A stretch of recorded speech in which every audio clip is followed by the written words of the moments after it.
What happens when a nation loses courage, and God raises an unexpected leader to restore it? Israel was trapped in fear. For 20 years, oppression crushed the land beneath the power of Canaanite armies and their terrifying iron chariots. But while fear ruled the nation, one woman quietly led with wisdom beneath a palm tree. Her name was Deborah. She was prophetess, judge, leader, and one of the most remarkable women in biblical history.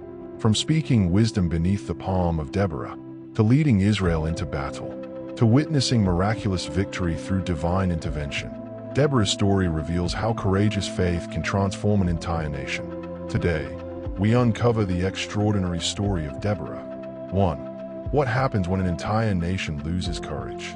Israel was trapped under harsh oppression for 20 years. Fear ruled the land. But then God raised up an unexpected leader, Deborah. In Judges 4, Deborah served as both prophetess and judge, leading Israel with wisdom, courage, and spiritual authority beneath the palm of Deborah. When military commander Barak hesitated to go into battle alone, Deborah boldly agreed to lead beside him. She didn't lead through intimidation, but through faith in God's direction. Deborah reminds us that courageous leadership begins with spiritual wisdom, conviction, and obedience to God. 2. What do you do after God delivers you from impossible odds? Deborah didn't just celebrate quietly. She sang.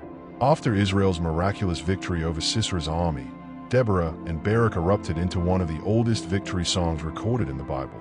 In Judges 5, Deborah praised God for turning fear into freedom and weakness into victory. The song honored courage, called out compromise, and reminded Israel who truly won the battle. Deborah understood something powerful. Worship preserves a memory of God's faithfulness. Deborah reminds us that gratitude and worship should always follow seasons of deliverance. 3. When Barak hesitated to go into battle, Deborah gave a shocking prophecy. The honor will not be yours, for the Lord will deliver Sisera into the hands of a woman. At first, nobody understood what she meant. Then the battle turned. Sisera, commander of Israel's enemies, fled alone into the wilderness searching for safety. But in Judges 4, he unknowingly entered the tent of Jael. And there, the mighty commander's reign came to an end.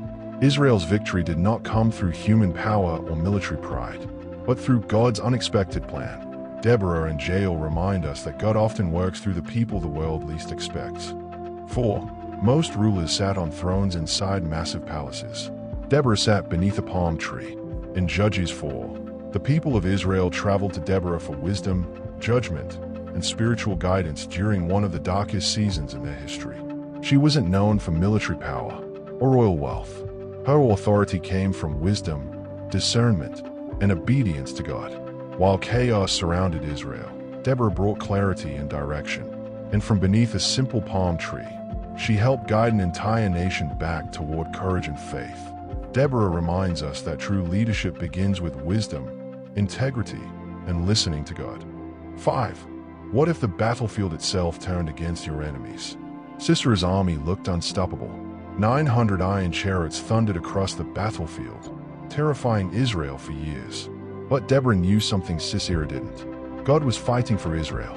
In Judges 5, Deborah's victory song reveals that the stars fought from heaven and the Kishon River swept the enemy away. Many scholars believe a sudden storm flooded the battlefield, trapping Sisera's mighty iron chariots in mud. The very weapon Israel feared became useless overnight. Deborah reminds us that no obstacle is too powerful when God himself enters the battle. Deborah's story continues inspiring believers because it reveals the power of faith-filled leadership during impossible circumstances. She led with wisdom, courage, worship, and complete trust in God. Like, share, and subscribe for more Bible stories and Christian motivation.